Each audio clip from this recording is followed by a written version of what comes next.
Buenas tardes, y vamos a continuar entonces con la sesión de hoy, en la versión de mesa temática, eso es, en la que participan Diego Jiménez, que es Daniel Leonardo Prada. Yo soy Manuel. A ver, perdón. Aquí tengo yo. Es que debe haber un fallo porque yo también, o sea, se lo comenté a... Le mandé un correo. Sí. Que, o sea, ella me dijo que tiene que poner hoy. Pero Vale. el programa pone que... Vale. ¿Y tú, perdona, ¿y tú eres? Daniel Sánchez Sánchez. O sea, yo estoy en el martes, creo. Sí. Pasa que... No sé. Está corregido, pero él no lo había hecho. Daniel Sánchez. Eso es. Y Manuel Leonardo. Sí, Manuel Leonardo. ¿Qué le pasa? No tienes que matarlo porque si no se... Vale. Vale.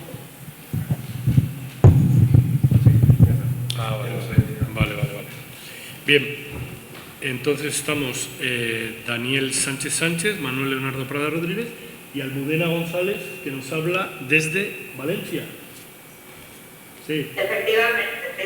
Perfecto, bueno, pues como habías pedido hacer la primera por cuestiones de tiempo y conciliación, etcétera, no sé exactamente cuál es el tema que vas a abordar. La neuroestética. La neuroestética. Pues perfecto.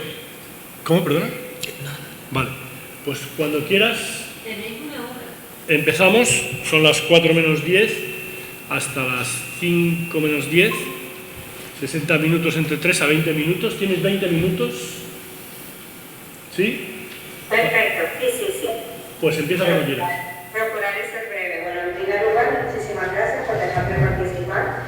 Soy una profana en vuestro campo, así que me siento doblemente halagada, la verdad. Es un honor y sobre todo es un espacio de pensamiento que desde luego no es banal y más en nuestros tiempos. Bueno, me vais a disculpar que estoy en Valencia a consecuencia de, como sabéis, lo acaecido hace una temporada. Y bueno, pues los problemas, etcétera. Pero bueno, vamos a lo interesante y lo bonito. Esta comunicación la preparé, lo hubiera preparado hace una semana, después de escucharte a ti, Iñaki, y así, lo hubiera articulado de otra manera, desde luego, porque todos los subtentes quizás es importante y yo voy a hacer simplemente una pincelada superficial. La herramienta de la neuroestética es un medio para estudiar las bases neurofisiológicas de la percepción artística, el gusto y la apreciación del arte, y la aplico en este trabajo a un estilo en concreto, y ahora veréis por qué, el espectralismo. Un estilo contemporáneo, actual, pero con un tipo de anclaje social, y es el quid de la cuestión. Sabemos que después de la Segunda Guerra Mundial, que es una pequeña introducción histórica, la devastación es absoluta, y es un momento clave para los creadores, porque volver a lo conceptualmente atrás era imposible, era lo que había creado el desastre. Entonces, empiezan a ver otro tipo de movimientos, pero todo había empezado antes con Schoenberg y Stravinsky, que son los dos pilares a principios de siglo. Continúa con el espectralismo, continúa con el serialismo integral y entra luego algo que habéis nombrado muchas veces, que es la cuestión de la industrialización, los ordenadores y toda la tecnología. Y aparece que el espectralismo vigente hoy en día. El objetivo de este trabajo es ver lo que dicen los exponentes neuroestéticos, los que se dedican a esta investigación, y hacer una especie de barrido a ver a través de ello qué es lo que pasa. Voy a la diapositiva, si la puedo mover, que no sé si la puedo mover, a ver. Vale, esto lo hacemos dentro de nuestro grupo de trabajo, por de la universidad. Aquí tenemos la Segunda Guerra Mundial y tenemos aquí los primeros precursores de este tipo de estilo musical. Los nombro porque son indispensables para comprender el devenir. Radulescu, Grisey, Mouret, Dufour y Levinas. Bueno, las características de la música espectral basadas en la evolución tecnológica y la informática. Pero ¿qué es lo que buscaban realmente? Pues el sonido en sí mismo. Entonces, la música espectral se hace por ordenador y se hace a través de espectrogramas. Aquí lo tenemos. Como veis, es una música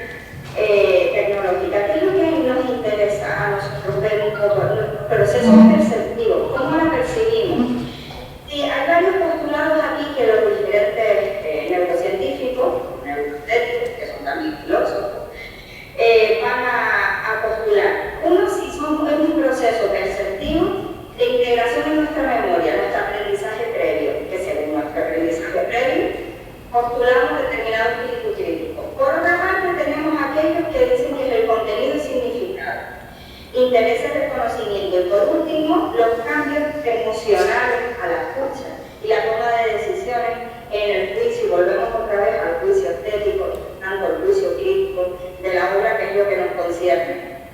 Bueno, como habéis visto, vamos a primero con el primer postulado. Este tipo de música la vamos a analizar a través de Seki, pero rompe con dos cosas interesantes que siguen estando presentes en nuestra sociedad actual: la armonía y el timbre. Cualquier canción que escuchamos de cualquier autor pop actual tiene mucho más similitud con el barroco con lo que están haciendo nuestros compositores. Armónicamente, porque estamos buscando la armonía siempre, las proporciones, algo en nuestra psique y en nuestra neuroquímica cerebral, y el timbre. Ellos no, ellos van a romper con todo. Los especialistas rompen. Entonces, claro, ya esto, la música sale del circuito tradicional, no es una música de auditorio, es una música cultural, de formación heterogénea, de ensemble, que sale a los pasos no convencionales. Y Seki, que está inspirado en la cuestión visual, va a explorar en su libro Inner Vision, An Exploration of Art and the Brain, en 1999, y en su artículo más reciente, 2019, se centra en tres conceptos: visual, color, forma y movimiento. Como ciertos movimientos artísticos muy bonitos han creado esta manera fragmentada de ver, y eso nos llama la atención, como por ejemplo y concluir. Ahora nos vamos a la música. Claro, cambia el espacio, cambia la forma, no es la misma forma, los mismos colores tampoco. Ya el instrumentista no va de chaqueta, cambia todo, o sea que toda la percepción visual va a ser diferente. El concierto auditorio, el espacio también cambia, ahora se va a variar y va a buscar un espectro oscuro y denso sonoramente, es decir, el espectro sonoro del clásico a cambiar a este tipo de espectro. Después él habla de un fenómeno que denomina la invarianza, que analiza cómo la prótesis reconoce objetos a pesar de las variaciones o perspectivas de iluminación, algo que explora mucho los artistas, sobre todo en teatro, en artes visuales, en la colocación de los cuadros en un museo, etcétera, etcétera. Y bueno, esto también está presente, o sea, tenemos que la música espectral, también la invariancia, va a procesar de manera diferente el concierto, porque, repito, este tipo de música no se toca en el auditorio, se toca en otro tipo de circuito. Bueno, seguimos adelante. Es muy interesante por la parte visual, pero vamos con Ramachandran.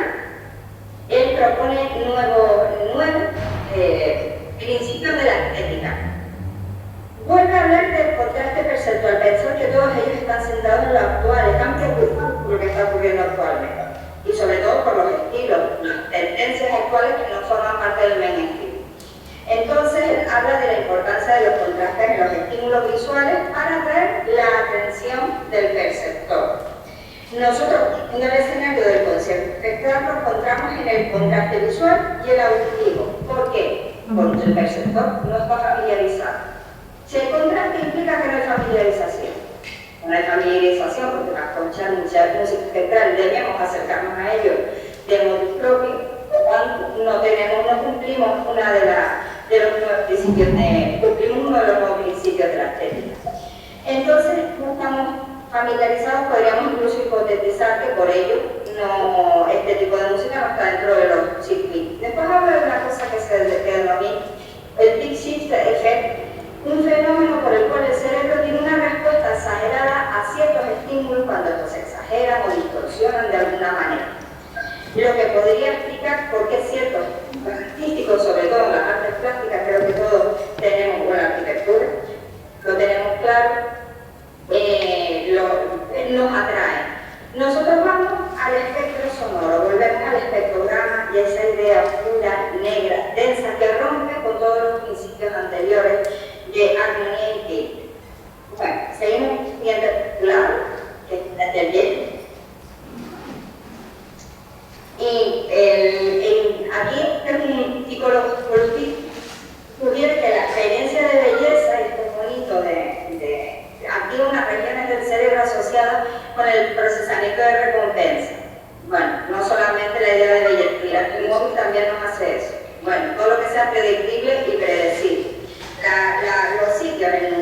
cumbia, el orbitofrontal, bueno, da igual, nos da sensación de placer, innegablemente.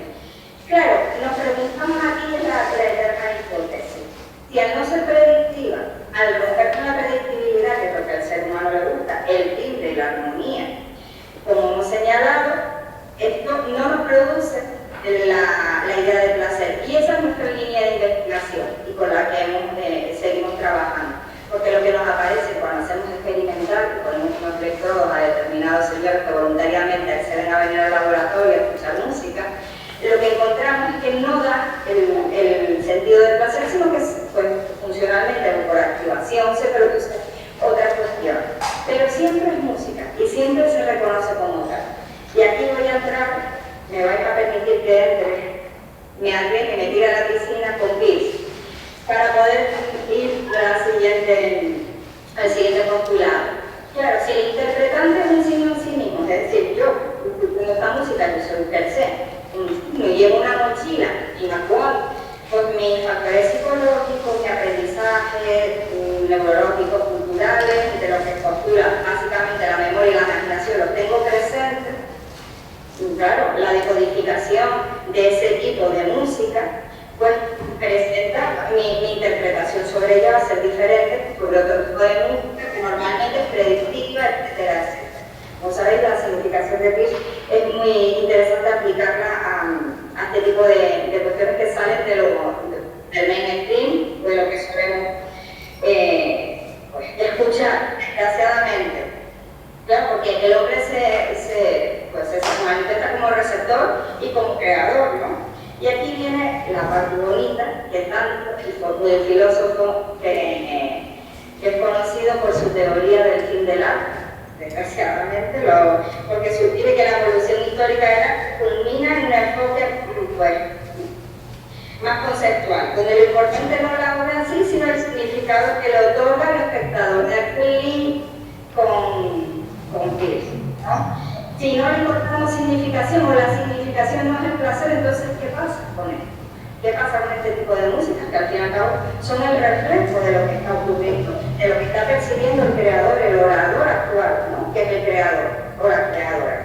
En este concepto de la neuroestética, él habla que cómo procesa el cerebro, sobre todo en las artes visuales, y el juicio crítico. Nosotros volvemos a ejercer también la interpretación del juicio crítico, atribuyendo que el juicio crítico ya no busca ese placer estético, sino que en este tipo de creaciones cambia, básicamente. Y ya por último, ya acabando, entre con Livingstone, que es la que creemos en una neurocientífica, y que ella también está muy interesada en procesar la información visual, como ve, básicamente se dedican a lo visual, no a lo auditivo.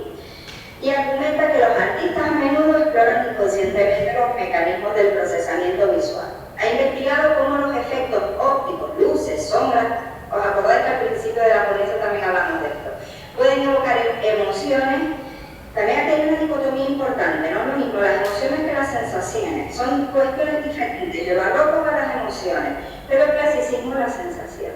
Y percepciones de profundidad y dimensionalidad en el cerebro. En nuestro caso, la computadora espectralista utiliza el ordenador y el espectrograma y va a sufrir ese procesamiento, que ya no solo se observa con respecto al espectro sonoro, donde las emociones siempre se encuentran subyacentes, porque no hay que dejar de pensar que si preguntamos a cualquier compositor espectralista o leemos sus escritos, todos, incluso aquellos que hacen física cuántica de partículas en la composición musical, siempre quieren expresar una emoción, una sensación. Por tanto, concluyo ya, la neuroestética intenta desentrañar cómo y por qué ciertas obras de arte generan respuestas placenteras, no, o emocionales, en el cerebro. Los representantes de este campo son interdisciplinares, esa es una cosa preciosa, hay neurocientíficos, hay filósofos, hay psicólogos, hay músicos como yo, coinciden en que el arte está profundamente ligado a cómo el cerebro procesa y valora la información sensorial y cognitiva. Siempre estamos en el continuo, emoción y cognición, la música funciona así, ambos siempre en equilibrio. Y tanto el perceptor como el creador, pues en este caso el espectralismo del concepto actual, pueden ser interpretados como los poderes neurocientíficos actuales. Lo importante de esto, por profundizar, creo que un estudio profundo sobre las tendencias actuales de del mundo en el que vivimos, no mirando al pasado, donde la mayoría de los estudios neurocientíficos han sido llevados a cabo y donde se siguen poniendo electrodos a los que van a un museo.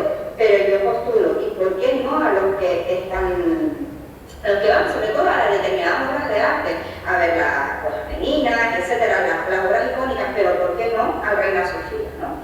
Que es donde están las obras actuales. Conocemos mecanismos, por tanto, simplemente nos va a dar información sobre nuestro momento histórico y conocernos más a nosotros mismos. Y con esto concluyo. Gracias.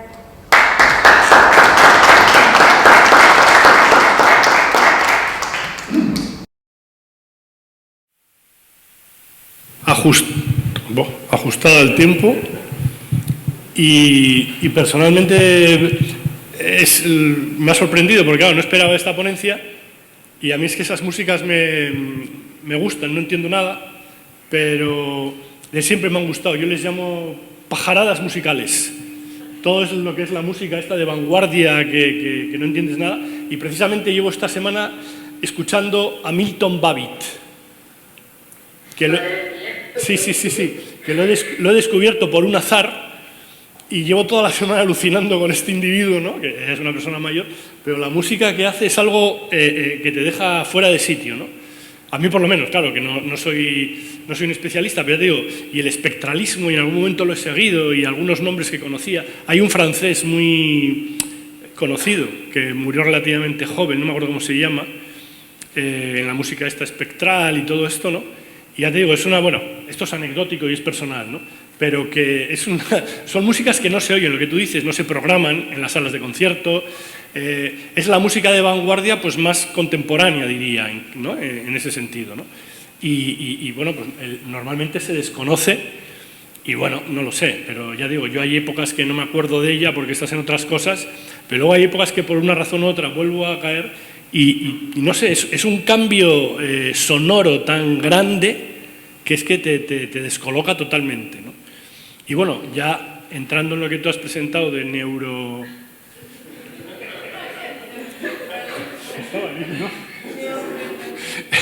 Bueno, pues eso, que me ha gustado mucho y no sé los demás, si quieren hacerte alguna pregunta o algo. ¿Queréis decir algo? ¿No? ¿Me parece? ¿Les ha gustado? ¿Sí? Nada, cortito, que justamente aquí en Tenerife, justamente el auditorio de Santa Cruz, de Tenerife, Adam Martín, justamente tiene la iniciativa esta que se hace todos los años, y no recuerdo ahora si ya llevan 10 ediciones o quizá un poquito más, donde se brinda la oportunidad de mostrar este tipo de música, ¿no? Y traen a autores de diferentes lugares. Yo hace un tiempo que no voy, pero recuerdo un autor, no su nombre por desgracia, pero sí que era japonés y era impresionante, ¿no? Y la acogida del público, pues sí. Y cada vez creo que aquí en Tenerife particularmente hay diferentes espacios donde se brinda la oportunidad de poder escuchar a autores que incluso de aquí hacen este tipo de música, ¿no? Sí, efectivamente, sí, por mí, durante un mes y medio se traen autores, se programan, pero dice, o sea, lo que están cerrando, porque pero es eso. Pero ¿por qué no se programan? ¿Por qué no somos? Porque o sea, que los que están ahora vivos no les reconocemos, miramos siempre la ventana al pasado, a la comunión, una y otra vez, está muy bien, pero el conocimiento lo vamos a llevar a conocer porque se está haciendo actualmente, y las prácticas nos llevan ventaja. La música y la danza se han quedado atrás. Se quedan como sí, bueno, pues no, y nuestro pensamiento crítico además suele ser que no la comprendemos, pero es que el arte no se comprende, el arte se vive, el arte nos permea. Tanto como comprensión, que no la entiendo, y las sensaciones o las emociones no son las básicas, no son la melancolía, la felicidad. Efectivamente, hablamos más de sensaciones que de emociones, y eso está demostrado. Pero claro, también estamos en un momento rico que si lo buscamos en la inmediatez continua del placer, y ellos no nos están ofreciendo, será por algo. Entonces, eso es también que sinceramente me parece una censura, pues, grave. Y que debería ser llevada a juicio, porque es que nuestros hijos no tienen la capacidad de poder tomar contacto con esta música. Entonces, claro, solo estudian, en el conservatorio solo se estudia hasta principios del siglo XX. Ya está, y el resto no existe. Porque hay en plástica, o los pensadores.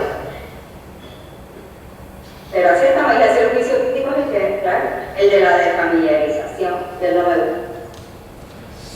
Bueno, pues muy bien, la verdad es que muy interesante. Yo seguiría hablando porque veo que sabes mucho de eso. Y a mí ya te digo que me flipa personalmente porque son músicas tan, ¿no?, que te descontrolan tanto que Pink Floyd es una cosa de niños, ¿no? O sea, no... Bien, bueno, pues muchas gracias y seguimos con los otros porque tenemos el tiempo limitado. Gracias, Almudena. Gracias. Venga, hasta luego. Bueno, pues seguimos con lo nuestro. Bien. Bueno, pues después de esta entretenida, interesante, ¿no? Ustedes no sé si se interesan por este tipo de músicas, vamos, yo no me intereso así de manera seria ni tal, pero sí que por momentos, ya digo, me alcanzan. Y el último, insisto, que he reconocido, no sé si ustedes alguien le conoce, a Milton Babbitt, es un hombre ya de 90 y pico años, y es una música, pero que dices, ¿y esto? Es un americano, ya en los años 30 ya era un crack, que había roto con las vanguardias, incluso europeas, y iba más adelantado, ¿no? Y son unas cosas muy raras de oír, o sea, no es lo que dicen, la armonía, todo eso salta por los aires y es algo como, no sé, pero bueno. Bien, bueno, pues seguimos ahora con lo que nos toca. ¿Quién va a hablar de ustedes? ¿Tú mismo? Yo. Sí. Bueno, pues preséntate. Sí, pues nada, muchísimas gracias a todos por asistir a mi pequeña comunicación. Mi nombre es Daniel Sánchez, estoy hecho un flan porque es la primera conferencia que hago fuera de Madrid, no de la Complutense, pero sí de Madrid. Entonces, bueno, nada, rápidamente, pues soy graduado en Filosofía por la Complutense, hice el año pasado el máster en Epistemología de las Ciencias Naturales y Sociales, por tanto, pues ya veréis que estoy un poco desubicado, ¿no? Es una formación como más angloamericana. Sin embargo, voy a hablar de Heidegger, y paso directamente al tema de mi exposición. Pues bueno, en vistas de que el congreso iba sobre la filosofía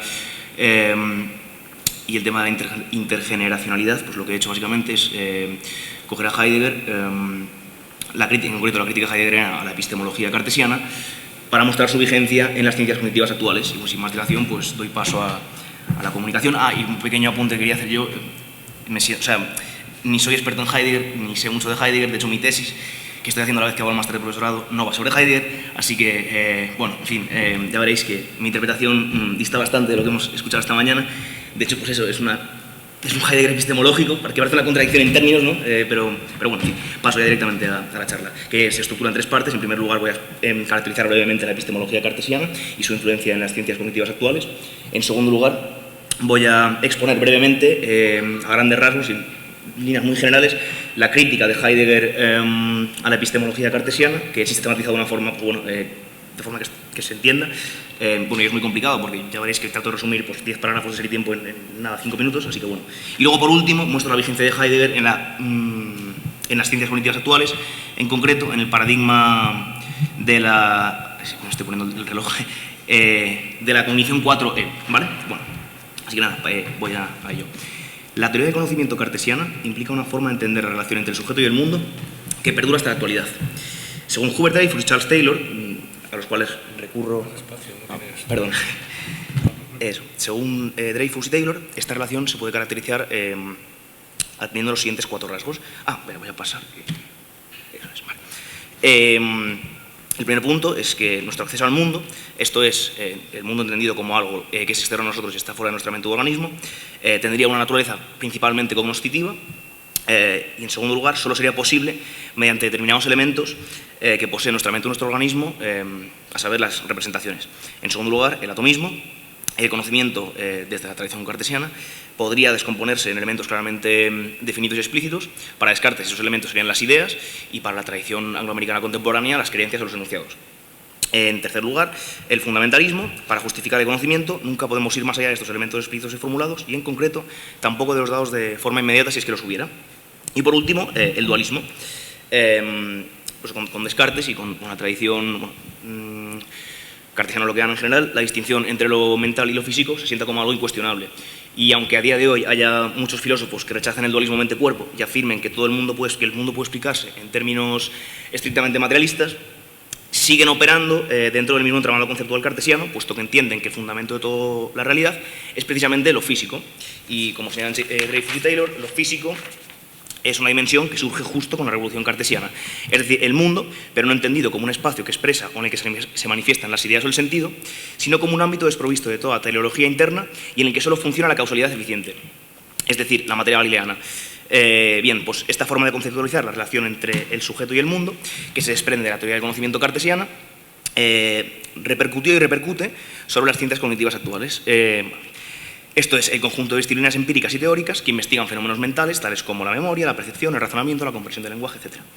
La teoría computacional de la mente, o computacionalismo, según la cual lo mental sería al cerebro lo que el software o el hardware, y que fue durante mucho tiempo la posición dominante en psicología evolutiva, las neurociencias, inteligencia artificial, etc., reproduce justamente los 4 rasgos mencionados anteriormente. El representacionalismo, la sensación proporcionaría inputs al sistema, al organismo, las acciones son los outputs del sistema y la cognición precisamente trataría de, la cognición consiste precisamente en el procesamiento, la computación de esa información. El atomismo, la cognición procesaría bits de información claramente definidos.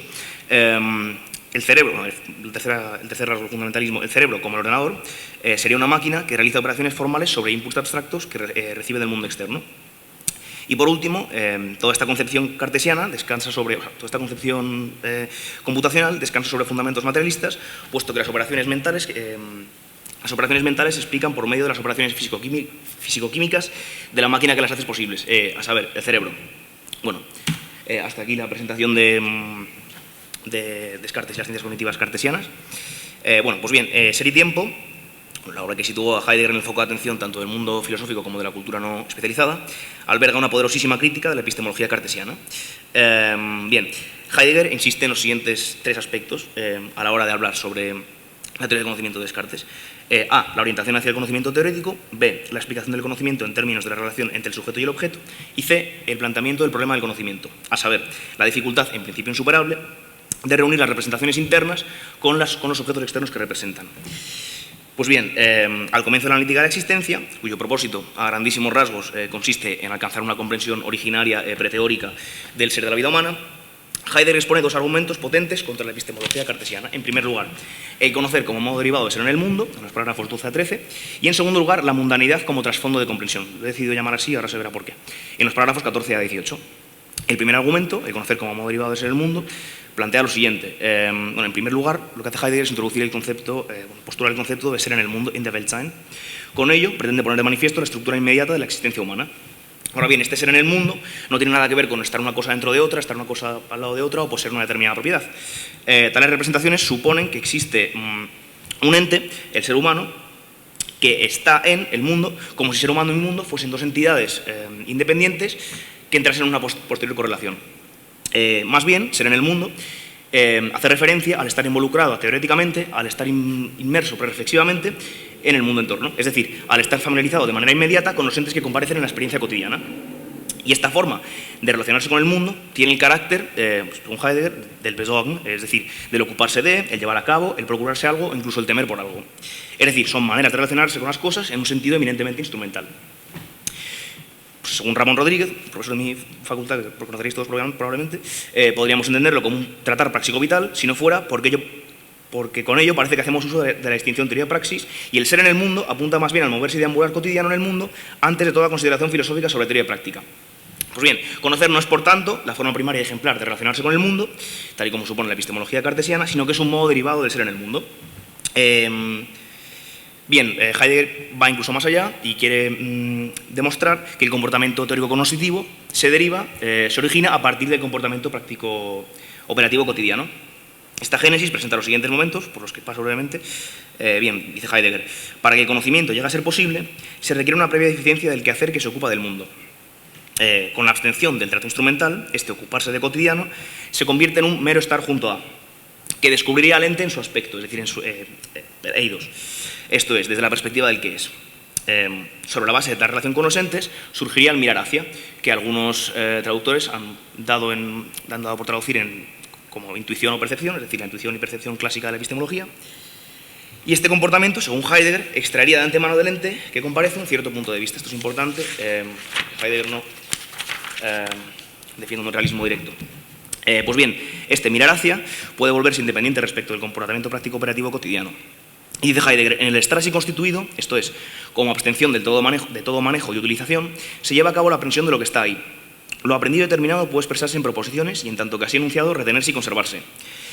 Por último, este enunciar y conservar lo enunciado serían comportamientos teóricos, según Heidegger, que posibilitarían el desarrollo autónomo de las ciencias positivas. De todo esto, Heidegger concluye lo siguiente. El conocimiento no crea por primera vez un comercium con el mundo, ni este comercium surge tampoco por actuación del mundo sobre un sujeto. El conocer es un modo del existir del ser humano que se funda en el ser en el mundo. No voy a traducir, o sea, estoy utilizando ser humano en vez de Dasein, porque, bueno, este trabajo forma parte de un proyecto más amplio y, bueno, no puedo analizar todos los términos que utilizo, por tanto hablo de ser humano y no de Dasein. Bien. En definitiva, solo porque estamos ya siempre involucrados, inmersos en el mundo, es por lo que puede darse el estar ahí dado, el estar vorhanden, como dice Heidegger, un objeto ante un sujeto desvinculado de su mundo, lo que tradicionalmente se entiende por intencionalidad, conciencia, conocimiento, etc. Dicho esto, y ahora pasamos al segundo argumento, queda abierta la siguiente cuestión: ¿a qué se refiere Heidegger exactamente con el término mundo? ¿A qué apunta el mundo de la construcción ser en el mundo, de la estructura existencial ser en el mundo? Pues bien, en reacción crítica contra el enfoque cartesiano, centrado en la experiencia teórico-cognitiva de objetos, Heidegger enfatiza el fenómeno del mundo en cuanto medio y objetivo previamente dado que opera como trasfondo o contexto de la experiencia práctico-operativa cotidiana. Bien, esto así como pequeño adelanto. Heidegger distingue 4 acepciones de mundo que obtiene por medio de la puesta en juego de 2 ejes, la distinción ser-ente y la distinción, la contraposición entre existencia y estar ahí dado, porque he traducido por Fohan. En fin, no voy a desarrollar esto. Bueno, simplemente, si la distinción ser-ente apunta a... o sea, puede entenderse desde el esquema forma-contenido, el ente es lo que aparece, la cosa con todas sus características, el qué es esto y qué es aquello, mientras que el ser sería el carácter que esa cosa tiene en cuanto hace frente de manera determinada. Es decir, en qué consiste el ser mismo de esa cosa. Y el contraste entre el estar ahí dado y la existencia obedece justamente, pues hace referencia respectivamente al modo de ser de 2 entes particulares, de 2 entes, los objetos teóricos y el ser humano o Dasein. Bien, en función de la puesta en juego de estos 2 ejes, Heidegger distingue 4 conceptos de mundo. Una concepción óntica del mundo como totalidad de los entes que están ahí dados, por ejemplo, el universo como la totalidad de los objetos físicos, pero también un universo del discurso, como las matemáticas, definidas como el conjunto de todos los objetos estudiados por los matemáticos. Es decir, el concepto de mundo clásico de la metafísica. Una concepción ontológica del mundo como modo de ser de los entes que están ahí dados, por ejemplo, lo que definiría el mundo físico, esto es todo lo que comparten, todo lo que tienen en común las entidades físicas, pues en términos cartesianos pues sería, por ejemplo, la extensión. En tercer lugar, una concepción óntica del mundo como el endonde de la existencia, esto es, como el contexto de la experiencia práctico-operativa cotidiana, esto es a lo que Heidegger se refiere con el término Umwelt, mundo circundante o circunstancia, en términos de Ortega, si queremos. Y por último, una concepción ontológica del mundo como trasfondo de concepción, de comprensión. Ahora pasamos a ello. Heidegger entiende las acepciones 1 y 2 como planteamientos distorsivos propios de la epistemología cartesiana, y con vistas a aclarar la noción de la mundanidad, la Weltlichkeit, parte de la noción C, mundo circundante. Pues bien, el análisis, voy a tratar de reconstruirlo brevemente, porque ocupa muchísimas páginas de ese tiempo. Entonces, bueno, Heidegger se pregunta lo siguiente: ¿cómo aparecen los entes en el cotidiano ocuparse de, llevar a cabo, procurarse algo? Es decir, en el Besorgen. Y alude a que los griegos tienen un concepto adecuado para ese fenómeno. Pragmata, es decir, las cosas consideradas no abstractamente por una mirada contemplativa, sino como aquello con lo que se trata en la experiencia práctico-operativa cotidiana. Bien, según Romano Pocaí, recurriendo al concepto de pragmata, Heidegger define los entes que aparecen en el mundo como útiles, Zeug, es decir, en oposición expresa al concepto de cosa que está ahí dada, Ding. Bien, ¿y qué caracteriza y define a un útil? En general, es algo que sirve para algo. Pues bien, en el análisis que hace Heidegger, un análisis, si se quiere, trascendental, Heidegger va a tratar de desentrañar todo lo que este hecho conlleva. Bien, pues son 5 etapas, creo, sí, bueno, lo hemos apuntado. Bien, los útiles remitirían al Dasein en otras direcciones, hacia materiales, productores, instrumentos, otros usuarios, etc. Tales referencias, tales remisiones, se entrelazan en un todo. Solo teniendo en cuenta el complejo holístico de remisiones, se puede explicar el fenómeno de que los útiles aparezcan no como cosas aisladas individuales, ni siquiera como la suma de estas, sino como totalidades de útiles. Pues bien, la experiencia del útil a partir de las remisiones instrumentales presupone su instalación en lo que Heidegger llama un campo pragmático, en una totalidad de referencias utilitarias. Si la inserción en un campo pragmático hace posible que un útil sea lo que es, el modo de ser de estos útiles será la Zuhandheit, que Heidegger utiliza en oposición al concepto de estar aislado, a la Vorhandenheit. Será a la mano, será a la vista, hay muchísimas traducciones. Pues bien, que las cosas del vivir cotidiano estén a la mano significa que estos nos hacen frente en una peculiar proximidad en virtud de nuestros fines y objetivos.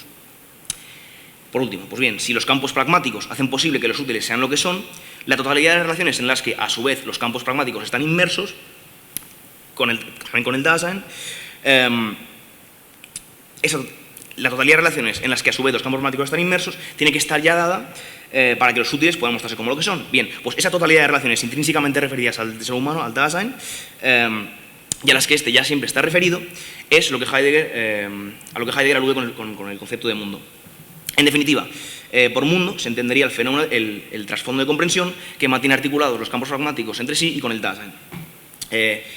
Bueno, pues es preciso señalar todos esos rasgos más principales, todos de los rasgos del concepto de mundo heideggeriano. En primer lugar, que el mundo es aquello a lo que estamos ya siempre referidos, es decir, el mundo no tiene el mismo modo de ser que los entes que aparecen en él, es decir, ni es un útil a la mano, ni es una cosa que está aidada.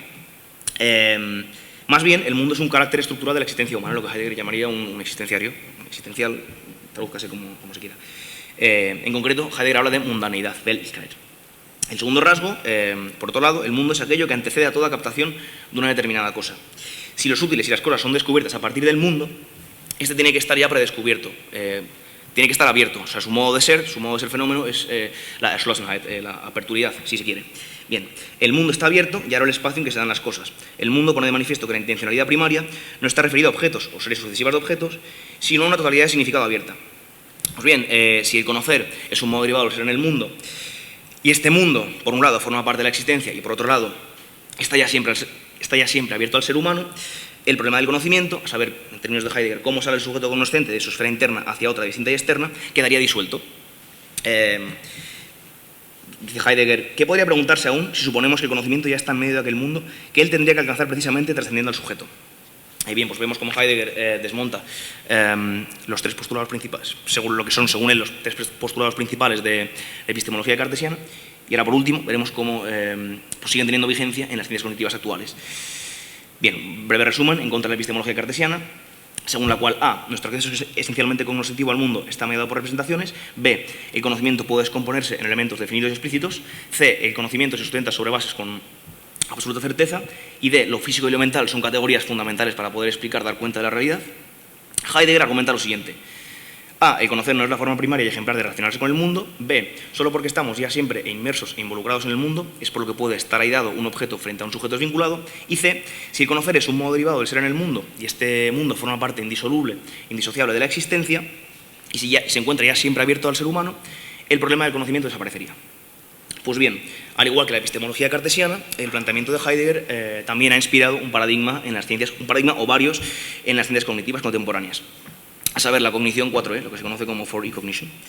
Según Mark Rowlands, este novedoso enfoque, surgido durante las últimas 3 décadas, cuestiona los dos argumentos fundamentales de la teoría computacional de la mente, en línea con el planteamiento de Heidegger.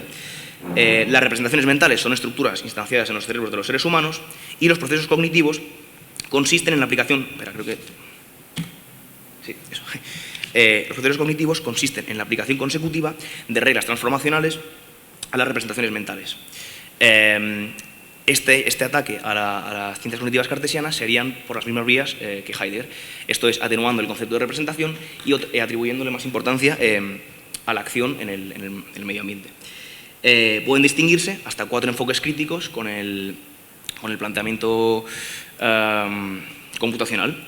Esto pues parece una caricatura porque es verdad que lo he tenido que resumir en muy poco tiempo y van a parecer banalidades lo que voy a decir ahora, pero bueno, la filosofía de la mente actual y las ciencias cognitivas actuales están precisamente en esto y bueno, lo he tratado de resumir y bueno, en fin, ahora lo veréis. Pues bien, el primer planteamiento sería la mente encarnada, la embodied mind, según la cual los procesos mentales están constituidos en parte por las estructuras y los mecanismos corporales. Así, por ejemplo, según Lorenz Shapiro, los procesos perceptivos incluyen el cuerpo y dependen de él. Por consiguiente, los seres vivientes con un cuerpo no humano tendrían experiencias perceptivas no humanas. Y esto parece que no dice nada nuevo, porque ya lo habría dicho Jacob von Uexküll hace bastante más tiempo. Pero bueno, lo que digo, como no lo puedo desarrollar aquí, pues parece un poco pues, un truismo, una banalidad. Bien, otro enfoque sería la mente embebida, Embedded Minds, según la cual los procesos mentales funcionan en conjunción con los entornos naturales, socioculturales o tecnológicos. Lo que plantea este enfoque es que en ausencia de las estructuras ambientales adecuadas, los procesos mentales no pueden funcionar en condiciones óptimas, no pueden funcionar adecuadamente. El tercer enfoque es el de la mente en activa, según la cual los procesos mentales no están constituidos solamente por procesos intracraneales o neurales en general, sino también por cómo los organismos actúan sobre el mundo, sobre el entorno, y este entorno actúa sobre ellos. Así, por ejemplo, pues, según Albanoe, percibir visualmente un objeto como un cubo, es decir, interpretar algo como un cubo, significa comprender cómo cambia en función de cómo me voy moviendo alrededor de él. Esto también parece un truismo y parece que ya lo habría dicho Husserl hace mucho tiempo, con su famoso análisis, no recuerdo muy bien si era una manzana o un tomate. Y luego el último enfoque, no clásico, es el de la mente extendida, según el cual los procesos mentales no están localizados solo en el cerebro, sino que se extienden hacia el entorno. Para Andy Clark y David Chalmers, Andy Clark y David Chalmers establecen lo siguiente: si un proceso en el mundo funciona de tal manera que, si sucediera dentro de la cabeza, se consideraría un proceso cognitivo, entonces debería considerarse un proceso cognitivo, suceda donde suceda, si no se quiere evitar recaer en prejuicios intracranealistas y representacionalistas. Y nada, pues hasta aquí mi presentación y bueno, espero que se haya entendido bastante posible.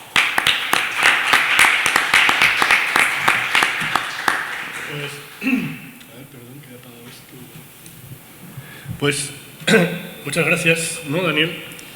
Lo que pasa es que, bueno, claro, con el poco tiempo que teníamos y la velocidad que has hablado, ¿no? Que parecía una carrera de a ver quién habla más rápido. Entonces, lo digo simpáticamente porque me ha gustado. O sea, quiero decir que la presentación que has hecho de Heidegger lo has hecho tan rápido que se escapa, pero yo desconozco esta conexión de Heidegger con la epistemología contemporánea.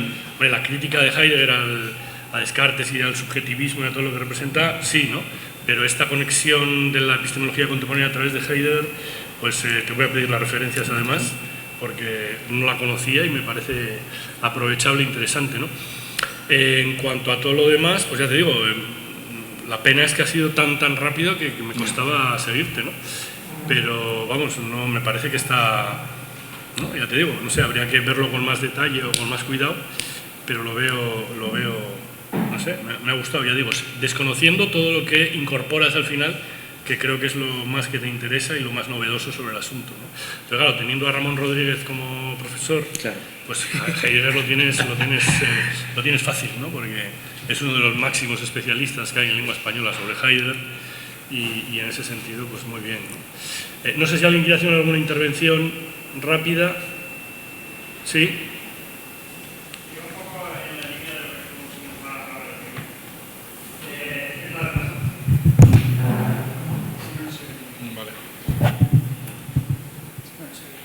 Gracias.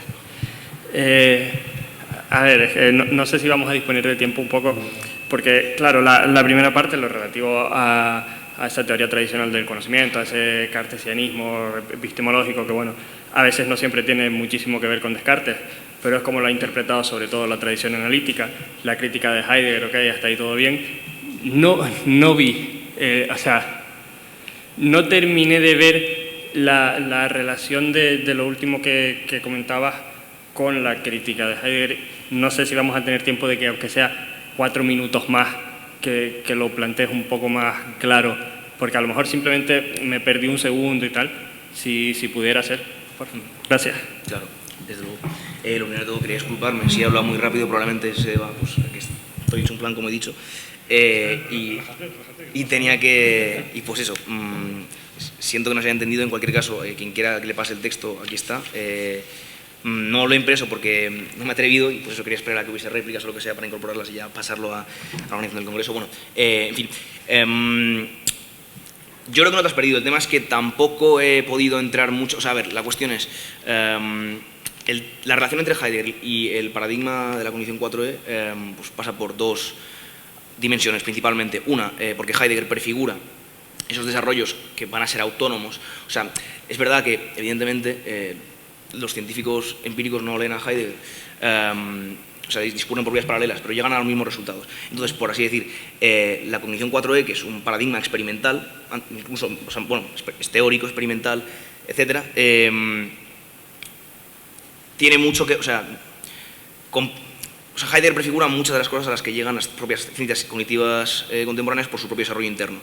Eso por un lado, y luego por otro, Heidegger, o sea, que son las dos relaciones o sea, la relación que se puede establecer, que he establecido yo entre Heidegger y la cognición 4D, por un lado prefigura los aportes de la cognición 4D contemporánea, y por otro lado Heidegger puede ser utilizado, pues, según su propia filosofía de la ciencia, como para esbozar el marco conceptual, los conceptos fundamentales que articulan esos propios paradigmas.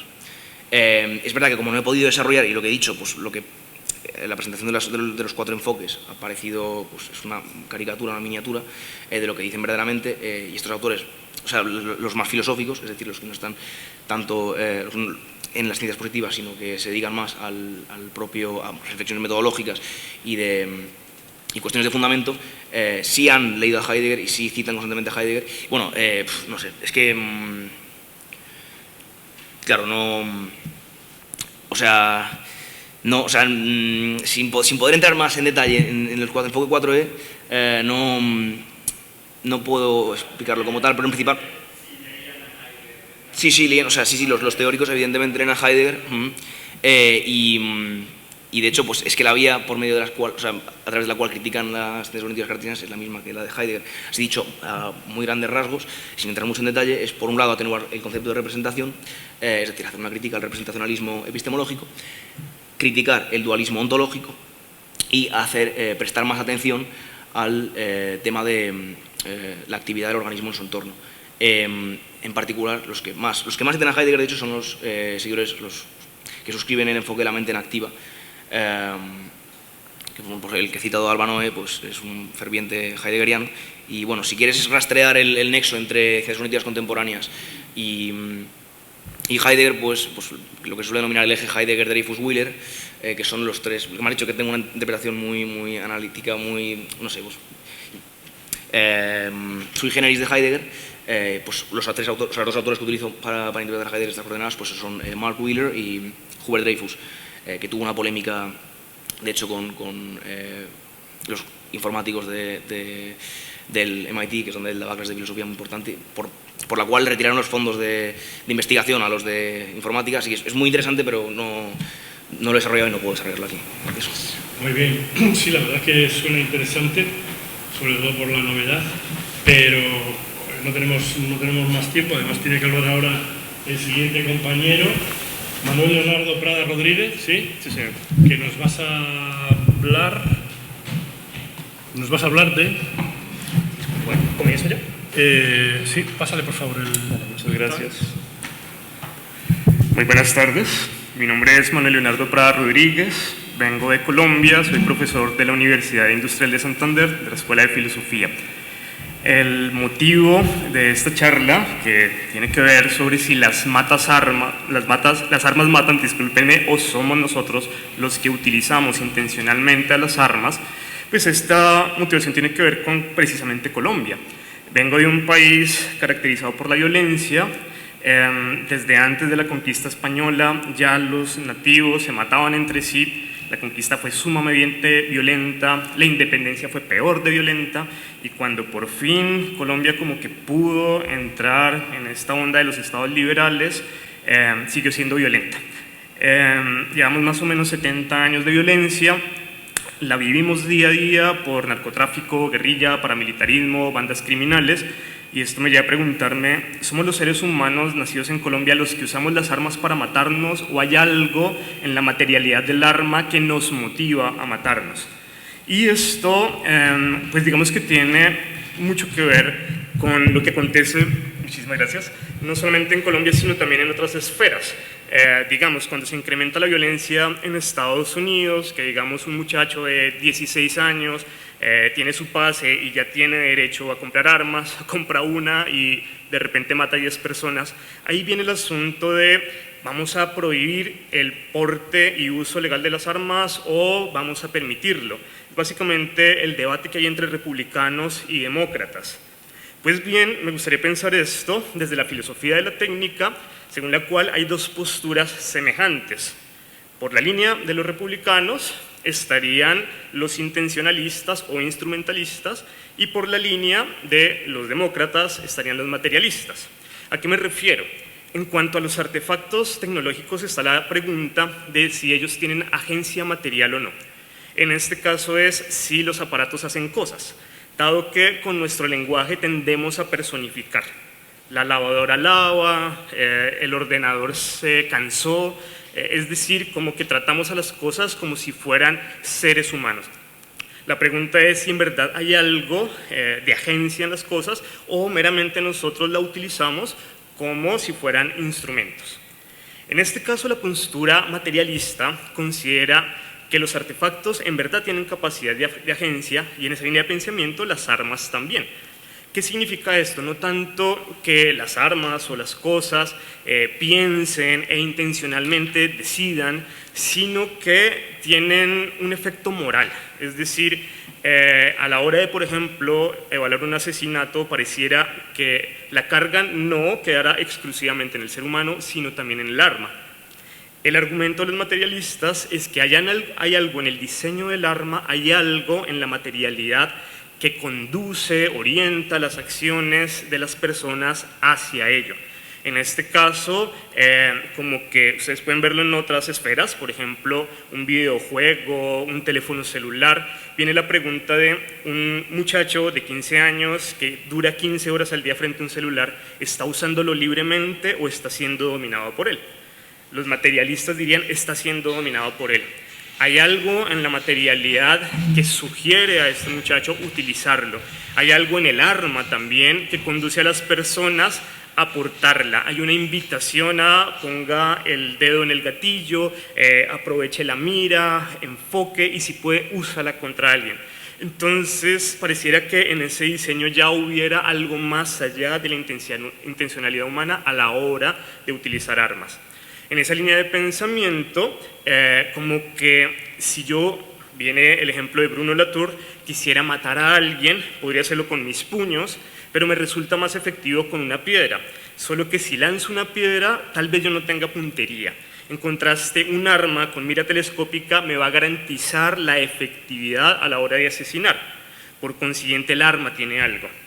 En contraste, estaría la postura intencionalista, la postura instrumentalista, según la cual el artefacto no tiene nada de moralidad. A la hora de un asesinato soy yo, en cuanto ser humano, el que debe pagar cárcel, más no el artefacto. Soy yo quien intencionalmente utilizó este arma que es meramente un instrumento. En esa línea de pensamiento, John Searle, por ejemplo, nos va a decir, nosotros, los seres humanos, imponemos intencionalidad en las cosas. A la hora de, por ejemplo, leer lo que dice allá, primer congreso de filosofía, si yo tuviera 2 años y no supiera leer, esas marcas, esas letras no me dirían nada. Si fuera un africano que acaba de llegar a Tenerife y no conozco el castellano, tampoco me dicen nada. La pregunta entonces es, ¿hay algo, hay significado en las palabras en sí o soy yo quien impone significado en ellas? Y John Searle va a decir con su teoría de la intencionalidad que claramente en las marcas no hay nada, ellas son meramente satélites que reflejan la intencionalidad impuesta por los seres humanos que diseñaron el arma o las palabras o el artefacto que sea. En otras palabras, las armas son meramente instrumentos y los seres humanos las utilizamos. Ahí tenemos, digamos, 2 posturas y la pregunta es, ¿cuál de ellas funciona para explicar lo que acontece en Colombia? Es decir, alguien va en la calle, saca su teléfono celular, de repente alguien lo mata por robarle el teléfono celular. ¿Fue el arma la que orientó a esa persona a matarlo? ¿Fue su intención, el hambre, la razón que sea, pero alguna decisión humana? En este caso, ambas posturas me generan problemas. Porque si nos vamos por el asunto material, es el arma el que obliga al ser humano a matar, pues entonces ¿dónde queda la libertad y dónde queda la responsabilidad humana? Y por el otro lado, si nosotros afirmamos que el arma es meramente un instrumento, entonces ¿por qué hay tanto asesinato? ¿Y por qué los demócratas en Estados Unidos quieren prohibir el uso de las armas diciendo hay algo en las armas que genera tanta violencia? Si prohibimos el uso de las armas, tal vez no haya tanta masacre. De ahí que quisiera abordar este problema, no es de la postura instrumentalista o materialista, sino una que procura integrar ambos aspectos, y en este caso se llama la praxeología. Esta es una filosofía acuñada por Antonio González Fernández, un ovetense que reside en Hoyo de Manzanares, es el director de publicaciones de la Fundación Javier Zubiri, y tras sus estudios de la novología zubiriana, pues digamos que surge la praxeología. En este caso, la praxeología se entiende como el estudio de los actos humanos. Para González, la praxis constituye la totalidad de los actos humanos. Vendría entonces la necesidad de definir qué es un acto. Para él, un acto es el surgir de las cosas. ¿Dónde surgen las cosas? En este cuerpo humano que es una carne con todas las implicaciones teológicas que ello implica: debilidad, fragilidad, finitud, como el Dasein de Heidegger, como un asunto no del cogito ergo sum, que pareciera ser una cosa eterna, duradera. En este caso es la fragilidad. Las cosas surgen en una carne. Y surgen, ese surgir, etimológicamente, viene del subrego, el subregere. Hay algo debajo de, la cosa queda debajo de nuestro acto, rigiendo al acto. En este caso, yo veo el arma y el arma se me impone, en términos zubirianos, como una realidad con su ultimidad, con su impelencia que me fuerza a obrar. No es, en términos kantianos, algo que yo subjetivamente tenga que constituir, sino que el arma, fenomenológicamente, se me da como enteramente otra.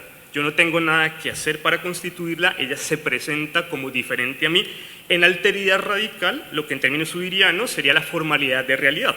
Recordemos que en Zubiri lo que nos distingue de los demás animales es que mientras los demás son animales de estímulos, nosotros somos animales de realidades.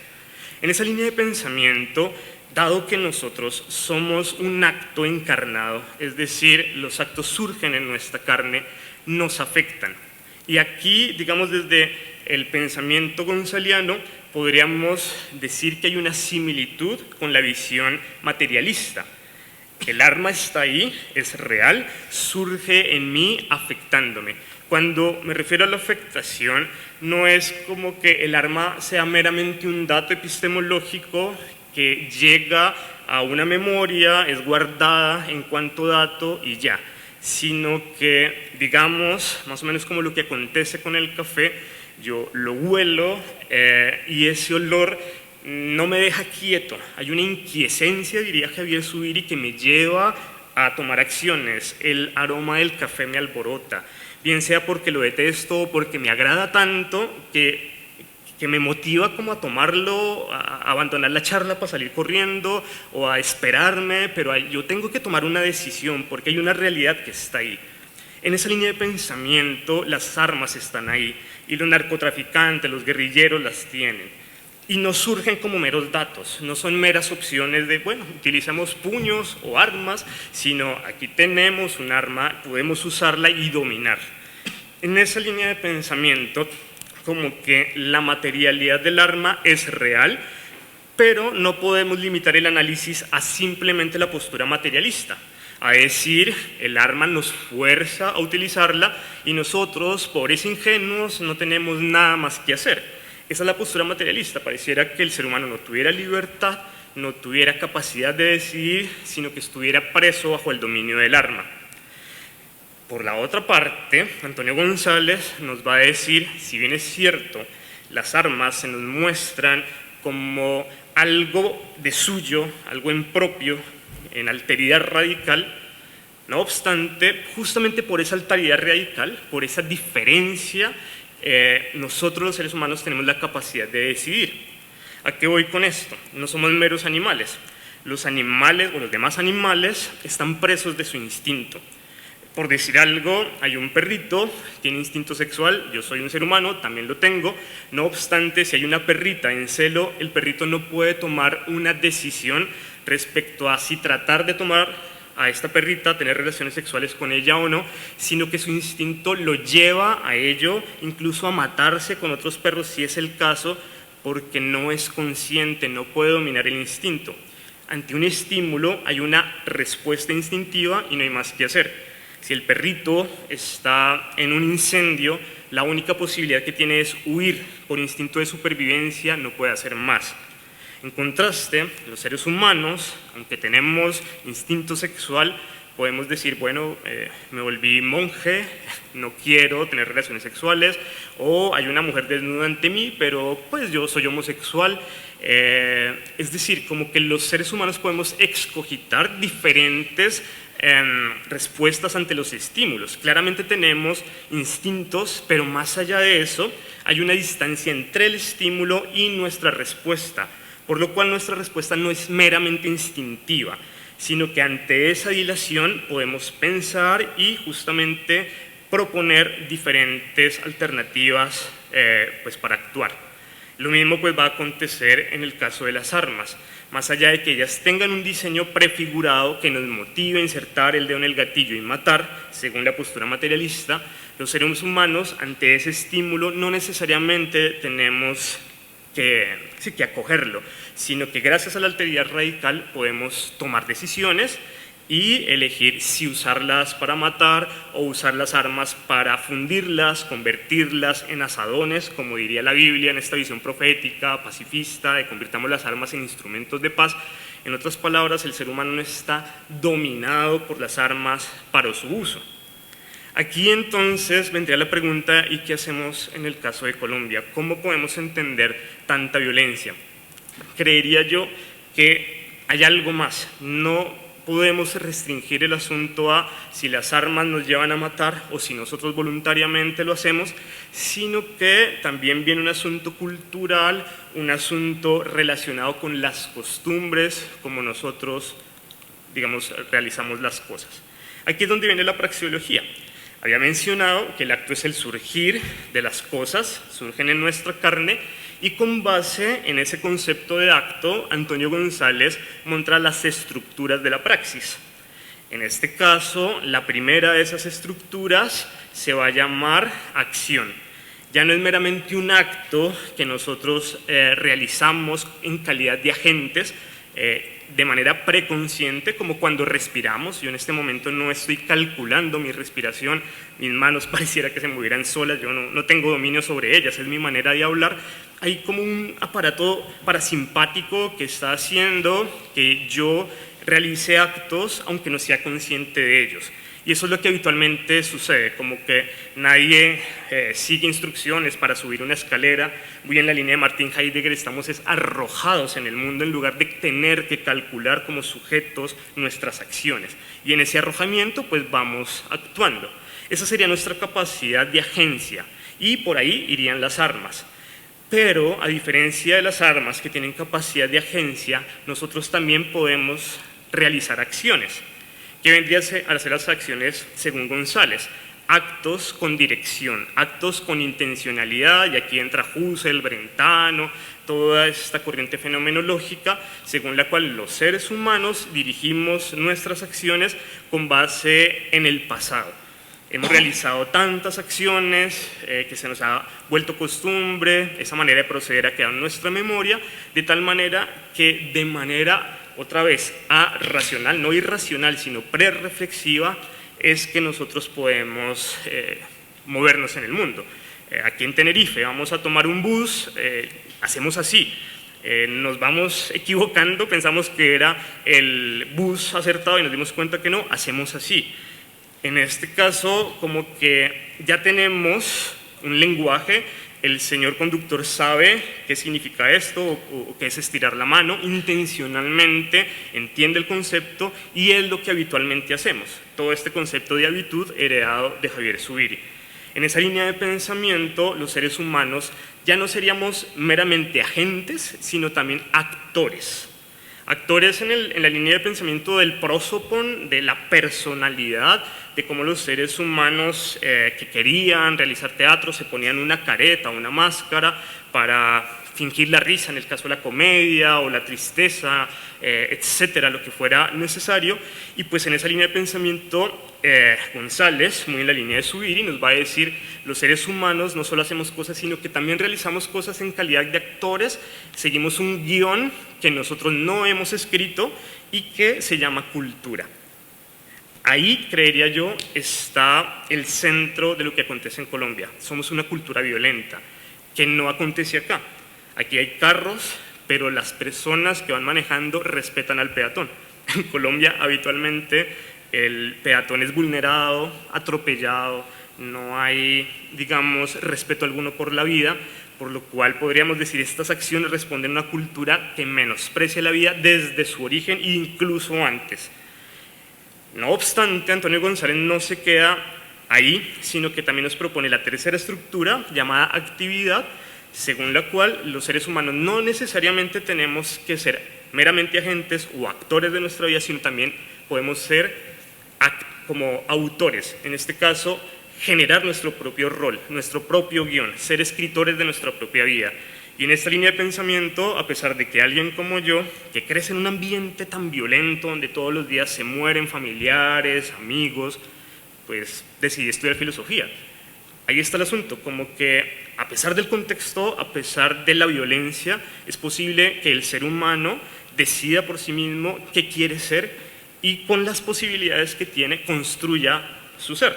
En términos de Zubiri, pues sería pasar de la personalidad a la personalidad. Tenemos personalidad en cuanto a este cuerpo biológico, estas posibilidades reales que nos limitan.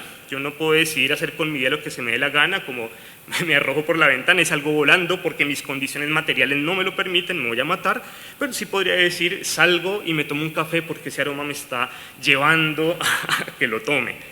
Entonces, la realidad me da las posibilidades y con esas posibilidades yo realizo mis propios actos, estas actividades que son mías, de suyo, y que en este caso, si yo opto por ser pacifista, pues me van a llevar a renunciar al uso de las armas. Si yo crecí en un ambiente de violencia, no sé cómo se diría, me comí el cuento, fui persuadido de esta es la única verdad, no existe más sino matar al otro.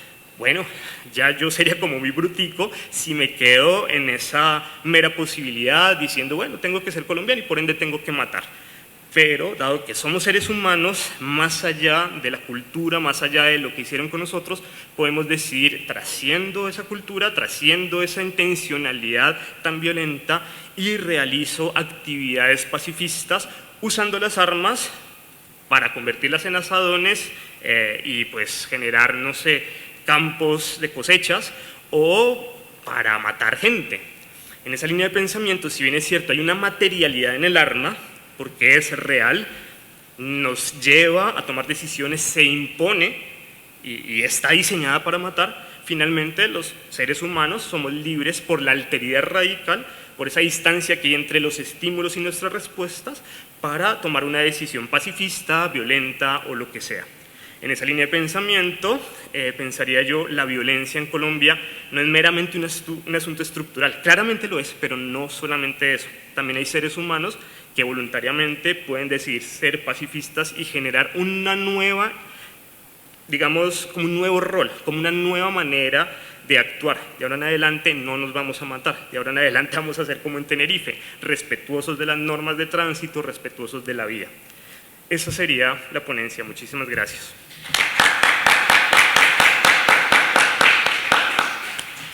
Bueno, pues muchas gracias. Muchas gracias. Perdona, estoy un poco Manuel Leonardo, por esta.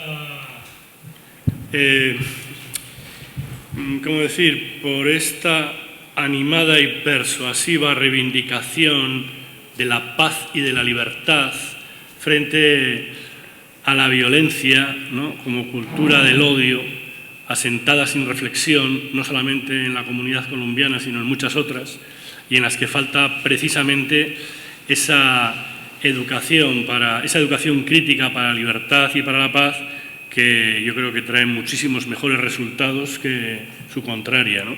Y en ese sentido, aunque yo no soy muy bíblico, pero sí que me acogería a esa fundición de las armas por azadones, no sea más que para cultivar millo, que está muy rico en el potaje, ¿no?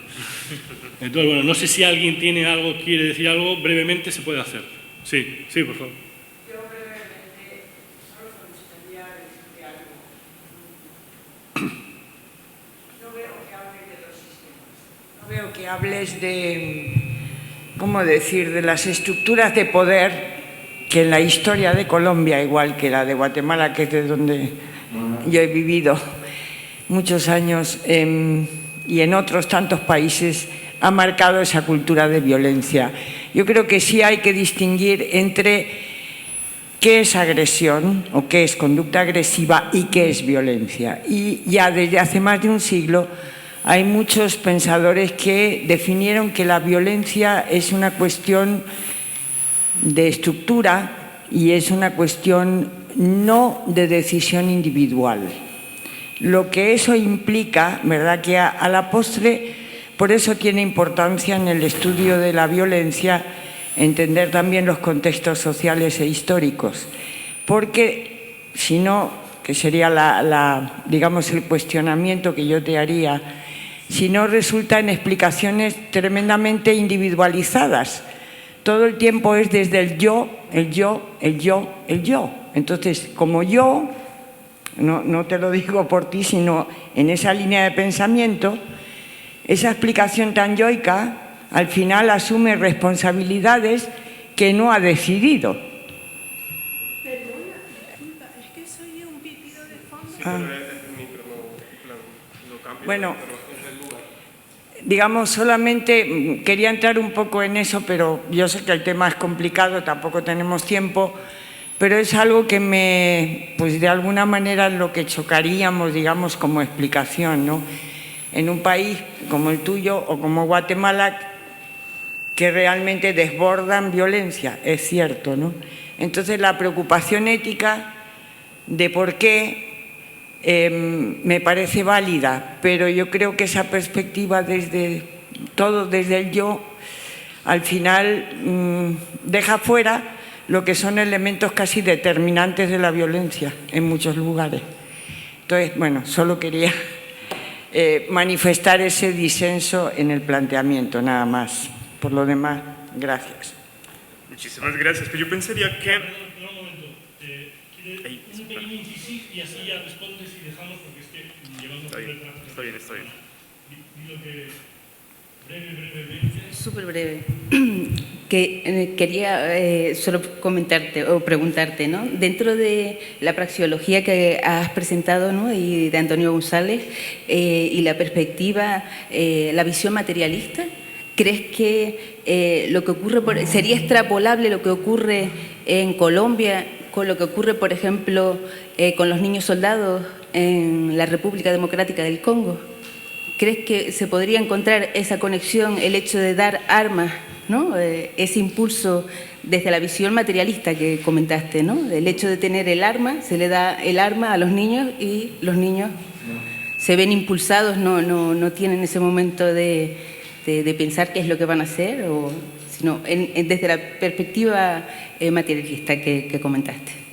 Gracias. Sí, claramente, digamos, Antonio González, cuando habla de pedagogía, va mostrando los desarrollos de las etapas humanas y muestra que para llegar a la actividad, es decir, cuando nosotros seamos actores de nuestra propia vida, pues requiere una etapa adulta, ya madurez cerebral. Digamos, él hace estudios como en relación con la biología humana y su praxeología. Y en esa línea de pensamiento, como que un adolescente de 15 años que está portando un arma en el Congo o en una guerrilla en Colombia, todavía están apenas en el plano de la acción y de la actuación. No han llegado a ser autores de su propia vida. Primero, realizan cosas. En segundo lugar, tratan de entender el mundo. Un mundo que le dice, si usted tiene esta arma y mata al otro, está bien. Como es manita arriba o no sé, carita feliz. Y desde ese conductismo, si usted no usa el arma y no mata al otro, está mal. Entonces las personas a los 14 y 15 años entienden que el arma los potencia para ser buenos, aceptados socialmente, como criminales, pero ellos no distinguen que ser criminal sea bueno o malo, simplemente están conociendo el mundo, aquí hay una posibilidad para vivir, las armas dan dinero, esta es la posibilidad. Ya más adelante, cuando la vida les enseña que posiblemente fueron idiotas útiles utilizados por grupos de adultos que no querían poner su propia carne ahí en la guerra, sino utilizar niños para que los maten a ellos porque finalmente no les interesa, cuando este niño sobrevive y se vuelve adulto, puede reflexionar y decir, me quedo acá o cambio mi vida. Si se queda ahí, ya sería una decisión, ya no sería un asunto meramente cultural, ya hay voluntad, ya hay conciencia, digámoslo así. Entonces, el asunto sería que hasta cierta etapa los seres humanos meramente estamos involucrados en una cultura. Cuando llegamos a ser adultos, y esto yo no sé si es una herencia kantiana, podemos ser autónomos, podemos tomar nuestras propias decisiones, en lo cual consiste nuestra autoría. Por consiguiente, para decirlo y finalizar, consideraría, y ligando esto con la otra pregunta, que es en el plano de la actuación donde están los sistemas, donde está la estructura, donde está la violencia que obliga a estos muchachos a hacer eso, así como obliga a mi hijo a utilizar un teléfono celular 15 horas al día sin que él se dé cuenta. Ya después podrá decir, uy, perdí mi vida viendo el celular, no leí, no paseé, no hice, pero eso va como por etapas. Entre tanto, estos muchachos están siendo engañados, utilizados como carne de cañón, sin que ellos tengan conciencia de ellos. Y ahí es donde viene toda la teoría de sistemas que la señora nos hablaba. Muy bien, pues muchísimas gracias. Sí, no.